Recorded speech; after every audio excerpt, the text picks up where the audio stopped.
Hey, everybody. Welcome back to the stream. We are live right now in the beautiful mountains of Colorado, where I am home for a few days, which is very, very exciting. Obviously not our normal stream setup and not at all the type of technology that we are dealing with at home when we are usually in the home studio in Florida. So I apologize. Our Wi-Fi is kind of going to suck over the next hour or so while we are streaming. My parents are renovating their house, which is awesome, but everything is kind of up in the air with Wi-Fi connections and all of that. We don't have our fancy mics. We don't have our fancy camera. We're just rolling with it because it's never been more important for us to continue making content regularly and talking about this stuff when the world really needs to hear it most. We are live this beautiful Wednesday on YouTube, Facebook, Rumble, on Getter, and of course to our locals community. And I'm so glad to see everybody already active in the live chat. If you haven't already said hi to us and let us know who you are and where you're watching from in there, please take a second to do so. It only takes a second, but helps to build that sense of community that we are trying so hard to achieve here on our little corner of the internet. I have a lot of fun stuff to tell you, and as I'm doing that, do me a huge favor and hit that like button on whatever platform you're watching. That could look like a thumbs up or a little heart. Ring the notification bell so that you always know when we go live or upload a new video. And most importantly, Isabel's had a long day. Lots to tell you. Smash that follow or subscribe button wherever you guys are watching to help grow the channel and make sure that we are reaching more people every single day as humanly possible. Okay, lots to tell you as you guys are doing that. And before we jump in and say hi to everybody in the chat, I am in Colorado to do some wedding planning this week, which is really exciting to like finally see everything come to fruition and put some actual like pen to paper plans, making sure those things are actually happening. And I'm really excited because today I got to go with my mom and dad back to the dress shop where I had tried some dresses on a few months ago and gotten a bit of a more clear idea with what I wanted to wear for my actual wedding dress. And I actually picked my wedding dress today. I got to order my wedding dress, which was super, super exciting. Obviously, it's going to take a few months for me to actually get to try my dress on, but getting to like put on the sample of the dress and have a beautiful realization of what it's all going to look like in a few months when we get married is really, really, really exciting. So I had a blast doing that. Tomorrow I'm going going up to my wedding venue with my mom and dad and getting to tour it one more time and just put some more loose ideas together about the more logistical side of things with event planning. But I'm just so excited to be telling you guys all about this because it is a really exciting chapter in my life, obviously, and really exciting to be bringing all of you guys along with me on this journey.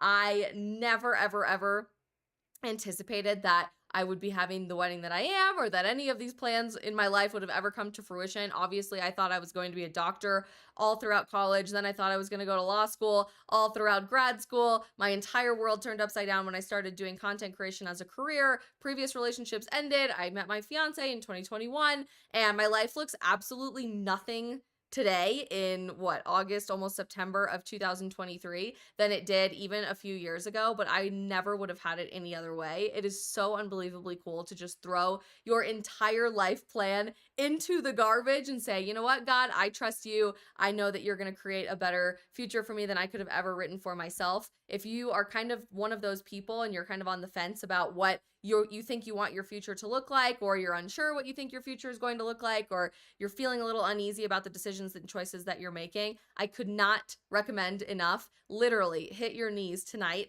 beside your bed before you go to sleep and ask God to just take the reins of your life, because he will do unbelievably beautiful, insane things that you never thought humanly possible. And you're just going to be gushing with joy along the way later on down the line when you are willing to do that. So really exciting stuff. I said yes to the dress. It was super cheesy. I felt like I was on a TLC show, but that was really exciting. Hence why our streaming schedule is a little bit different this week, why we're not in our normal setup, why I'm just hanging out at my parents' house, and why we were pre-recorded yesterday and we will be pre-recorded tomorrow as well, because we don't have a lot of great service and we are making the most of that situation. Nonetheless, excited to be here with you guys today and streaming, because no day would be complete without getting to see you guys live on the stream. Jumping into the live chat, I want to say hi to a few people before we unpack our crazy story that emerged this week and is making headlines from our neighboring state to the north. I'm in Colorado right now. We're talking about the state of Wyoming today, which ordinarily I absolutely love. I am a Wyoming stan. I would move to Wyoming tomorrow.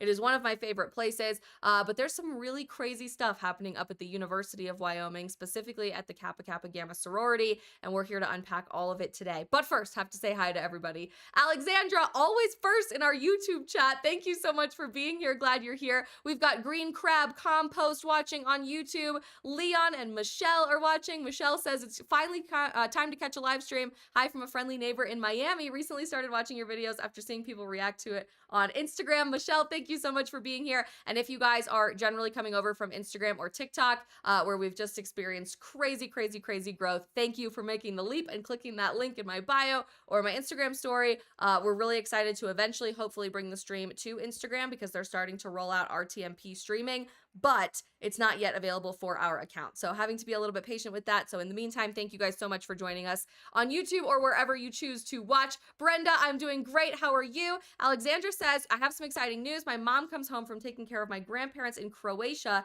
for 3 months. That's exciting. And then we hit the road to check out what area of Idaho I'll be moving to. I love Idaho. I was born in Idaho. I had a few years spent in Coeur d'Alene as a child. One of our favorite places in our family, and it is great. Peter is watching. GFact is here. Gabriel's watching from Brazil. So very cool, Gabriel. Thanks for being here. Fredster and Total Package are watching. Doomsday Library and Kira are watching. So glad you guys are here. We've got lots of people watching on Rumble, but not a ton of people in the chat. So don't forget to introduce yourself to us over there. Jumping over to Getter, we've got, of course, Nitty Witty. I played with a new song today because we're not dealing with our normal setup, but I didn't really love it for the intro music. So we'll go back, Nitty Witty, don't you worry. David Gates is here. We've got many, many others in the locals chat. Sabina, Emrock, African Warlord, Alex, AJ, you guys, I'm Johnny Diamond. We've got several more. I'm scrolling. I don't want to miss anybody. I love seeing all of you guys in here, and it makes me so happy to see this community grow with new people every single day. Sabina says, this story about the sorority has been going on for a little while. That is true, but there has been a major update within the last week or so, and that's what I really want to unpack with you guys today. So I know we streamed about this several months ago. It might have been like early 2023 or even late 2022. But there was this huge controversy that happened just up the road at the University of Wyoming. For the record, I went to Colorado State University, so we were kind of rivals with Wyo, but I had a lot of friends go to the University of Wyoming. I went up to their campus all the time for sporting events, to see my friends, just to hang out because we loved Laramie, Wyoming, coming from Fort Collins, Colorado. It's literally only like an hour and a half drive, and we absolutely love it up there. And so I have a lot of connections to that university, and noticed this crazy story popping up a few months ago where the group of sorority sisters at Kappa Kappa Gamma — I was not in a sorority, I am a proud GDI, goddamn independent till the day I die. I had no interest in joining Greek life whatsoever because it just wasn't really a big part of the college experience where I went to college. We unpacked all of my feelings about sororities a few streams ago when we talked about Bama Rush and how it's taking over the internet and all of the sorority consultants. But I noticed that the sisters at Kappa Kappa Gamma sorority at the University of Wyoming had been really outspoken in the media talking about the fact that they had admitted a biological male to their sorority. So there was a trans woman, still a biological male, being admitted to Kappa Kappa Gamma at the University of Wyoming. And it was kind of a new concept at the time that we were talking about this. There were a handful of biological men rushing for sororities at other universities across the country, but it's still a very new, uncharted territory situation that most of these girls are dealing with in these individual sorority houses. One ends up getting admitted at the University of Wyoming, and we'll unpack all of the details here at length in a second once we cover the 30,000 foot level of this story. And one by one, girls started getting a little bit more outspoken about how they felt wildly uncomfortable living in their sorority house, even though this person didn't live in the house with them. Constantly, he would be coming in and out of the house. They would be hanging out all together at all of their meetings and at philanthropy events and formals and socials and all of that stuff. And there was many instances and stories that started to come forward where these girls said that they would be sitting around in their house and this biological man, trans woman, their new sorority sister, would be sitting on the couch in their sorority house fully erect, like with an erection, with his penis, because he still has a penis, sitting in the Kappa Kappa Gamma house at the University of Wyoming. Naturally, my immediate instinct as somebody who almost went to law school, my parents are both lawyers, I'm like a big legal nerd, I immediately thought this is rife for problems with sexual harassment, and immediately these girls should file a sexual harassment lawsuit. This never should be accepted, particularly in an area that you are living in, your house. This isn't even like a job that you're going to or a school building that you should relatively assume would be safe, but your home where you're walking around out of the shower in a towel, or you are up late at night in a really short pair of shorts and a t-shirt because you're just at home chilling out and you don't have to worry too much about what's going on in your life. Immediately I said this is rife for a lawsuit, and I guarantee these girls are probably going to sue. And sue they did. They ended up challenging their sorority. A group of 6 of these sorority sisters challenged the sorority through a lawsuit, saying that their new sister should have never been admitted into the sorority to begin with because he is a biological male, it's not a woman, and this is supposed to be a women's only organization. It is a women's only organization for a reason, because it focuses on women's empowerment, on sisterhood, on trying to make female-female connections for the future, and it always has been that way ever since the inception of the concept of sororities to begin with.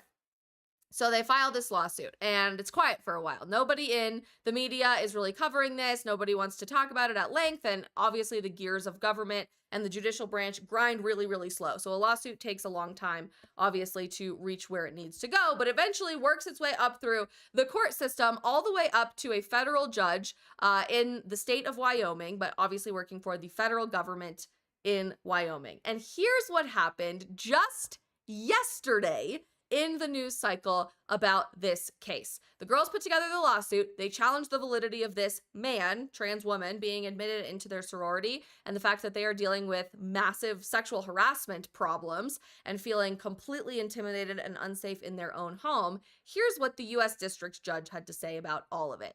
CNN reported this yesterday, that the judge completely dismissed the lawsuit challenging Kappa Kappa Gamma's induction of a transgender student at the University of Wyoming. Now, keep in mind, this is CNN, so bear with me a little bit on how this is worded, because I think there's a lot to unpack here, but insane situation. A federal judge, CNN published, has dismissed a lawsuit challenging the induction of a transgender woman into the Wyoming chapter of the Kappa Kappa Gamma sorority, court documents show.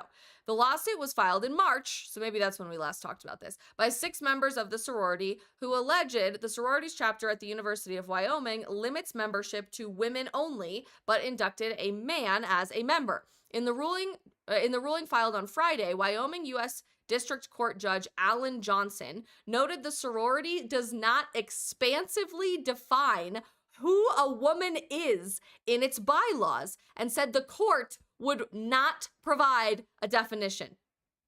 So apparently, even though the University of Wyoming KKG chapter says we will only admit women into our organization, they didn't clearly define what a woman is enough for anyone to answer that question.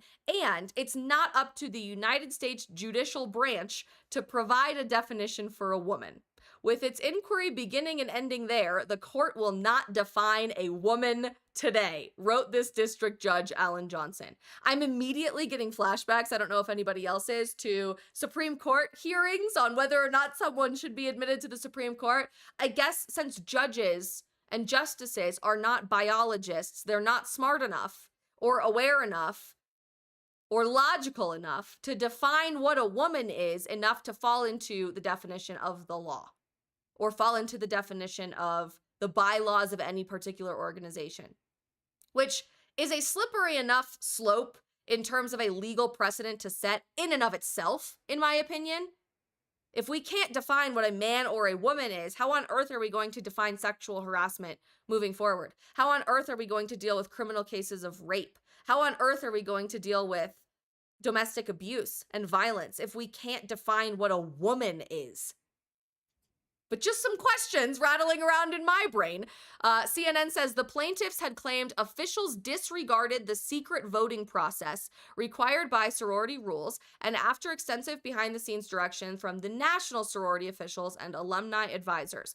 The lawsuit named Kappa Kappa Gamma fraternity, Mary Pat Rooney, the president of the Fraternity Council of Kappa Kappa Gamma fraternity, Kappa Kappa Gamma Building Company. This is like word salad for me. I am not a sorority person, a Wyoming nonprofit, and a transgender student as defendants. The lawsuit claimed that KKG, under its bylaws, says that every new member must be a woman.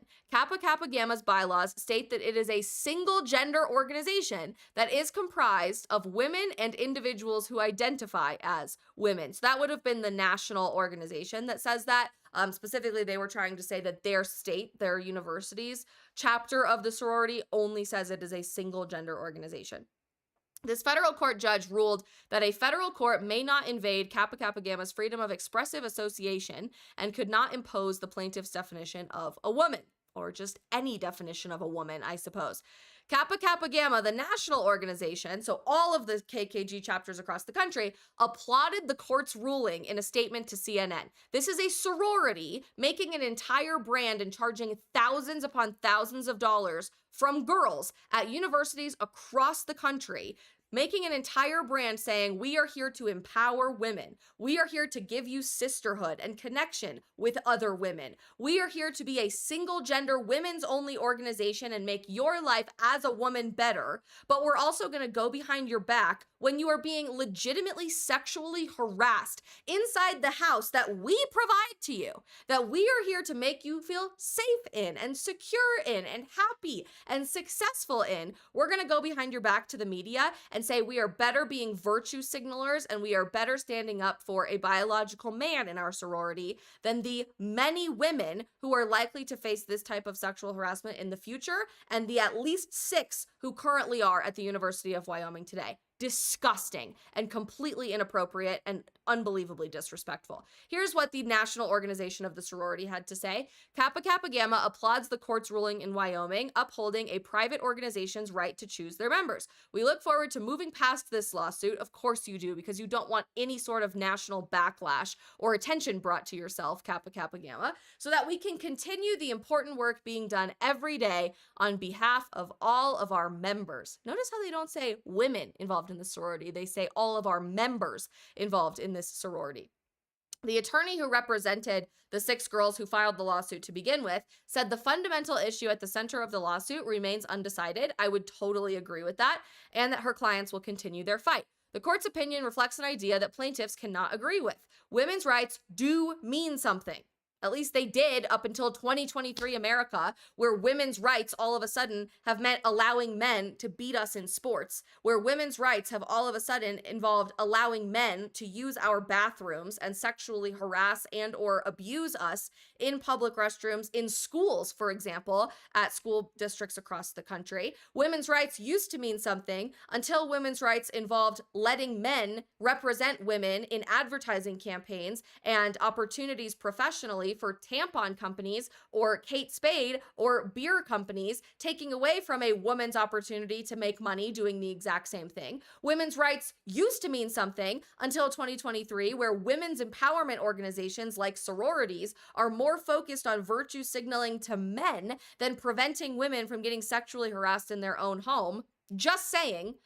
Women have a biological reality that deserves to be protected and recognized, and we will continue to fight for that right as women suffragists for decades have been told that their bodies, opinions, and safety doesn't matter. Rachel Berkness, who is an attorney representing the defendant, the transgender student, told CNN her client is, quote, proud that the court saw the allegations against him for what they are, as irrelevant, unsubstantiated, and unbefitting in federal court. The court recognized that she is a transgender woman who has the same right to be a member of Kappa Kappa Gamma as any of her sisters, they said in a statement to CNN, and although she regrets the pain and hurt this lawsuit has caused members of her sorority, she hopes this decision makes it a little harder to use of the legal system as clickbait to profit from bullying. Ah, yeah, because bullying involves suing you. How about bullying involving flashing your erect penis to girls sitting in their own home? That sounds like bullying to me. In the ruling, this judge said that the lawsuit was dismissed without prejudice, meaning the plaintiffs could still amend and attempt to refile their complaint, which is exactly something that they should do. But how unbelievably arrogant, disgusting, and anti-woman, profoundly anti-woman for these judges, for a sorority organization, a women's empowerment organization, and particularly the U.S. judicial system, to slap in the face and provide a metaphorical middle finger to these girls who are experiencing legitimate intimidation, legitimate harassment, legitimate flashing of one's erect genitals, at least through their clothing, within their own home, within their own female-only single-gender organization, and we're still trying to pretend like we care about women's rights. We're still trying to pretend like we are empowering women. We're still trying to pretend like we are feminists. What kind of upside down, ass backwards world do we live in if it's more important for us to virtue signal to CNN to say we care about everyone, while simultaneously we tell girls who are being sexually harassed in their own home to F off, that we don't care. Shut up and sit down. Because your empowerment doesn't matter. But somebody who's not a woman, who says that they're a woman, their empowerment matters a whole lot more.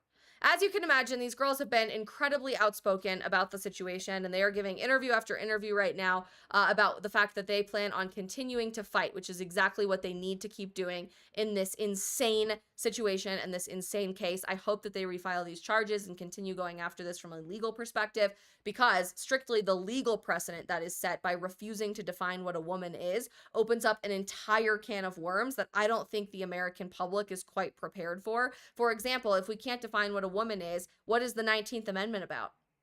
If we can't define what a woman is, how are we going to deal with rape and sexual harassment and domestic violence and abuse? If we can't define what a woman is, what's Title IX? What's the point of Title IX? This is a whole bigger concept than just whether or not biological men should be admitted to single-gender, women's-only organizations in sororities, and this legal precedent creates a whole host of problems outside of just this one particular situation. But one of the interviews that they gave I thought was really telling with Fox News, and they did a great job continuing to say that we are going to keep fighting, we're going to keep standing up. Obviously, we're not the most popular people in the world right now, but that's not important to us because doing the right thing is far, far more important to us along the way in this process. One of the sisters gave an interview to Fox News saying that they're vowing to fight to protect women's spaces, which truly is the women's issue of our time, after judge tosses suit against the trans member. As you guys know, the suit was dismissed. This is a picture of the sorority sisters of Kappa Kappa Gamma at the University of Wyoming. Anybody want to take a gander or a guess who the defendant in this case is? Anybody want to just take a moment to guess? I think it's pretty obvious. And I don't say that to be mean. I don't say that to put this person down or say that they shouldn't be happy or that they shouldn't have friends. To the contrary, I would hope that you are happy, but I don't really understand why forcing your way into a club that really doesn't want you there, so much so that they're willing to sue you over it because you're bullying and harassing and intimidating them. I don't understand how that's making you happy. There has to be more to the story here under the scenes, because this picture just doesn't line up for me, logically, emotionally, or otherwise. A University of Wyoming alumna and plaintiff in the lawsuit against the inclusion of a transgender student in her sorority vowed to keep fighting to, quote, protect women's spaces, which we love to see, after the case was dismissed by a federal judge last week. Allison, I want to say Kogan, I don't know how to pronounce her name, but I'm just guessing. Kogan, joined by 6 other current and former members of the University of Wyoming's KKG sorority, sued the national organization in March over the inclusion of a trans woman, 21-year-old Artemis Langford, into the sorority last year. Again, anybody want to take a guess who Artemis is in this picture?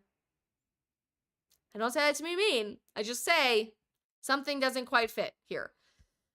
The sorority members alleged in the suit that Langford had been voyeuristically peeping on them while they were in intimate situations, and on at least one occasion had a visible erection while doing so. On Friday, the judge ruled that the school did not violate any policies by allowing the student to join and dismissed the case, upholding Langford's membership in the sorority. In an exclusive interview Tuesday on the Ingram Angle, this alumna, Kogan, who has since graduated from the university, said she was disappointed by the case dismissal, but added the ruling further emboldens her fight to stand up and fight a lot harder to preserve the integrity of all female groups and organizations. We were very disappointed to hear that that was what the judge, decided to do. Honestly, I don't think any of us were that surprised, but we are not done fighting. We are here, we started it, and we are going to finish it. Yes, girl, you go. If anything, it has just made us want to fight a lot harder, because this is something that we need to fight for, and it is so much bigger than just this one chapter, this one person that's involved. This could go out for women's sports or anything. We just need to be able to protect women's spaces. Obviously, the lawsuit claimed that this trans member violated Kappa Kappa Gamma policies by joining a sorority despite not being a woman or even making efforts to appear female. The complaint alleged that sorority leaders' efforts betrayed the women's understanding of what they were joining and the sorority's own guiding documents. In the ruling to dismiss the case, the judge said the University of Wyoming chapter voted to admit, and more broadly, a sorority of hundreds of thousands approved Langford. With its inquiry beginning and ending there, the court will not define a woman today. That sentence in and of itself, does this judge just have his head so far up his own butt that he is so clueless as to how horrible the ramifications of that statement might be on the American legal system? You are a United States district judge. You're not supposed to be an idiot. How can you be that pompous, arrogant, and unaware of the ramifications that sentence alone could have on the United States judicial system and our public and our rule of law? What a moron. The delegate of a private voluntary organization interpreted woman, otherwise undefined in the nonprofit's bylaws, expansively. This judge may not invade Kappa Kappa Gamma's freedom of expressive association and inject the circumscribed definition plaintiffs urge. The ruling continued, holding that plaintiffs fail to plausibly allege their derivative breach of contract, tortious interference, and direct claims. The court dismisses without prejudice their causes of action. Though multiple women took place in the lawsuit, the sorority itself filed a motion to dismiss the case in June. Because we care about women, because we care about women's empowerment. Kogan said her co-plaintiffs who are still in the sorority described feeling a lot of discomfort in the house, adding that people have been reaching out with hateful and mean messages to the women involved. There's also been some retaliation from sorority headquarters as well, she said, which honestly doesn't surprise me one bit. I've had so many friends in sororities have absolute nightmare scenarios being involved in their sorority where They are getting backlash for posting a video of Candace Owens on their Instagram story, saying that they violated sorority rules and are going to get in trouble for that. Girls get in trouble all the time for attending certain conservative events or Christian events or pro-life events when they are involved in their sorority. I hear these stories all the time, so I am not surprised in the slightest that there's been any amount of national backlash from the national organization, but I'm sure it's only going to continue heating up and getting worse. Obviously, now that the lawsuit's been dismissed, I wouldn't be surprised at all if these 6 girls are actually kicked out and just dismissed from their sorority entirely. They couldn't do that in the middle of a lawsuit because that would look like retaliation. But now that the lawsuit's gone, I really wouldn't be surprised one bit, which is horribly, horribly sad. The attorney, Cassie Craven, who is representing these 7 girls, told Laura Ingraham that the judge's dismissal on the case signals an effort to erase women from organizations that were once exclusively all female. Obviously, we've been seeing exactly that through women's sports, and we've seen that in many other aspects of women's culture in America, but I think it's coming for sororities next. The fight continues on, she said. We are prepared with a litany of additional legal filings, and this increased retaliation by headquarters will not be allowed to stand. It is interesting that we can't define women in a court of law, but this really is not about defining women anymore. This is about erasing women. Yes, can I get an amen? Now it appears that being a woman is nothing more than a clever game of semantics and that one can just decide that one is a woman. And along with that comes all of the entitlements. On one account of Langford's alleged harassment in the lawsuit detailed that as one of the females walked down the hall to take a shower wearing only a towel, she felt an unsettling presence, turned, and saw Mr. Smith watching her silently. Because that's normal behavior. The women also provided evidence from his Tinder dating app that he's still sexually interested in women. Their suit also detailed how Langford has repeatedly questioned the women about what vaginas look like, breast cup size, whether women were considering breast reductions, and birth control. It is very important for us, especially during those years of our life, to have a comfortable spot where we can learn and grow together in a safe environment where we don't have to deal with outside pressures, and we're going to keep fighting for that. Of course, all of his lawyers had to go out of their way to try to clear his name. The allegations against Miss Langford should have never been made into a legal filing. They are nothing more than cruel rumors that mirror exactly the type of rumors that used to vilify and dehumanize members of the LGBTQIA+ community for generations, and they are baseless. I'm really tired of being told that rumors to vilify and dehumanize people only go one way. I'm really tired of being told that trying to continue defining objectively, biologically, what womanhood is instantly means that you are dehumanizing someone else. At what point is somebody going to have the courage and frankly, the audacity in a good way to stand up and say, we have got to stop dehumanizing women? At what point are feminists going to say, you know, our cause has kind of lost its way. We kind of don't have a clear path of where we're going because we kind of accomplished everything that we wanted to accomplish in terms of legitimate gender equality. And we're actually throwing women under the freaking bus instead of standing up for their objective rights. Their rights to safety, their rights to speech, their rights to assembly alone in single gender organizations. At what point is somebody going to stand up and say enough? Because I am sick and tired of reading stories like this, which are not in isolation. This is not a unique story today. It might be from a sorority perspective, but it's the same logic, lack of actually. It's the same line of thinking. It's the exact same pattern that we're seeing in every single cultural institution right now when it comes to men replacing women in the name of progress that's actually regress. It's the exact same line of thinking we saw when a teenage boy threw a skirt on and sexually abused a young girl in a high school public bathroom in Loudoun County, Virginia. It is the exact same line of thinking and excuses that we use to try to say it's okay for a male swimmer to undress with a penis being erect on occasion, allegedly, according to many people in the locker room with him, in the name of being a woman. It's the exact same line of thinking that we are seeing in every single one of these situations in the name of empowerment of women, trans women at least, not biological women, while we simultaneously throw actual women under the bus and say your safety doesn't matter, your comfortability doesn't matter, your rights don't matter, the definition of who you are doesn't matter. Which, as I mentioned before, can open up a whole new can of worms in the American judicial system and our rule of law if we truly are unwilling or unable to define what a woman is. That has massive implications on the 19th Amendment and women's right to vote. That could have massive implications on women's rights to own property. If we can't define what a woman is, how are we ever going to protect that right? That could easily impact the entire nature of how we deal with domestic violence, with sexual abuse, with rape, with anything. If we are unwilling today, and I feel like I'm like speaking in circles here because I've been saying this every single day for the last 2 years at this point. If we are unwilling today to stand up and fight for women, to say women deserve better, frankly, the bare minimum is better than what women are getting today in America. To say that women are different from men.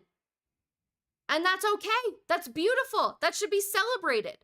To say that women deserve to have the opportunity to be safe in their own house. If we are unwilling to do that, we're going to lose the opportunity to entirely tomorrow. Because our own judicial system says it's unacceptable to even try to define who and what we are. I'm sick and tired of it. And I know you guys are too. And all of the kudos in the world to these girls at the University of Wyoming. And I hope that they continue fighting. I hope that they continue speaking up and refile this lawsuit. But we have to stop being afraid of being labeled as an extremist. You have to stop being afraid of being labeled as transphobic. You have to stop being afraid of being labeled as this evil bigot when you are doing the right thing and standing up for the right thing. Because the truth is, not a single so-called feminist, with very few exceptions, J.K. Rowling comes to mind, who's amazing, and I adore her, even if we don't agree on everything. Very few so-called feminists are willing to stand up and do this work for women today. They're supposedly against taking down the patriarchy, as Bobanak says in our Rumble chat, but at the same time, they are quite literally building the patriarchy man by man by man by man, be it Will Thomas or Artemis Langford or any other person, throughout this story of women's empowerment. They are building the patriarchy that they claim to so fruitfully want to destroy. Enough is enough. That doesn't mean that you hate LGBTQ people. That doesn't make you a bully. That doesn't make you a transphobe or this evil, exclusive, angry human being. To the contrary, that makes you rooted in truth and able to love both entities at the same time. Because you can care for trans people, but caring for trans people or caring about their well-being or loving somebody who is trans does not involve allowing their entire identity to eclipse women altogether. We've got to stop empowering this behavior. And at the very bare minimum, we have got to stop rolling over and sitting there silently while more and more and more people continue getting away with this type of behavior. Silence is acceptance. And we've been silent for years as women have been called birthing people or people with a uterus or people who menstruate or chest feeders, as we've allowed our culture and society to prioritize helping men get womb transplants than women get life-saving actual health care. We've been silent as we've allowed men and predatory boys into our bathrooms to harass and stalk and abuse us. We've been silent in allowing men to compete with us in sports, saying, it's just one case here or there, it's not the norm. Guess what? The norm is coming, if it's not already here, of men taking over women's spaces to try to feel better about themselves. And we've got to stand up against it. Sadly, there is a lot of backlash that comes with that because obviously you're going to get labeled every horrible name in the book and you're going to get called things that are remotely not even true about your personality or what you believe or your acceptance of other people or any other part about who you are and what you stand for. That's okay. You know the truth about yourself. And I get asked quite frequently, how do I deal with that backlash? How do I deal with being called all of these horrible names? How do I deal with people not knowing the truth about me, or my friends walking out of my life, or my family not wanting to associate with me anymore? Keep being yourself, keep being kind, keep being respectful, but it's okay to stand up for truth. It's okay to be firm and say, no, I'm sorry, I can't support that. And here's why. I'll explain it to you. That doesn't make you evil. It doesn't make you transphobic or hateful or a bigot. It just makes you honest. And in our world of falsity, of highly curated, edited, scripted crap that is not remotely based in truth whatsoever, authentic honesty is desperately what we need the most in the entire world. It's what we try to facilitate here on this live stream and in all of my other short form content across social media. But people like me cannot do this alone, and it cannot exist only in live streams or Instagram reels or TikToks that blow up and go super viral. You have to take part in this too, because being an active participant at this point is a requirement unless you choose silence, which is acceptance of this. Standing up for your kid's school district, standing up for your college athletic team or your college sorority, standing up for your school district in classes and your public school bathroom situation, standing up for all of these things as one individual, speaking up and saying, I am not okay with this. We can't all rely on a small cohort of loud voices to get the message across. It has to involve a massive community of present voices, no matter how loud you are or persistent you are. If you just show up, courage is contagious, and other people will be willing to show up and speak up as well. It's a really scary reality to put you out there, to put your personality out there, your safety out there, your reputation out there for all of the criticism of our very broken and upside down world. But our silence has allowed us to get to where we are today. Our silence as a culture and our fear of that backlash, of getting labeled something horrible, of getting friends walking out of your life or family labeling you for something that's not true, of getting kicked out of a club or a sorority or fired from your job. Our fear of those things has allowed all of these horrific realities to take place and happen and become the norm. The question that we need to ask ourselves today is, how much more are we willing to put up with? I say not a single day more, but culturally, truly, how much more are we willing to put up with in this real war on women that we are seeing in America today? I know that makes me sound like a pink hat wearing Women's March, rah, rah, rah woman, which I am not. But we are dealing with a real war on women in America today. Are you going to be willing to stand up and fight?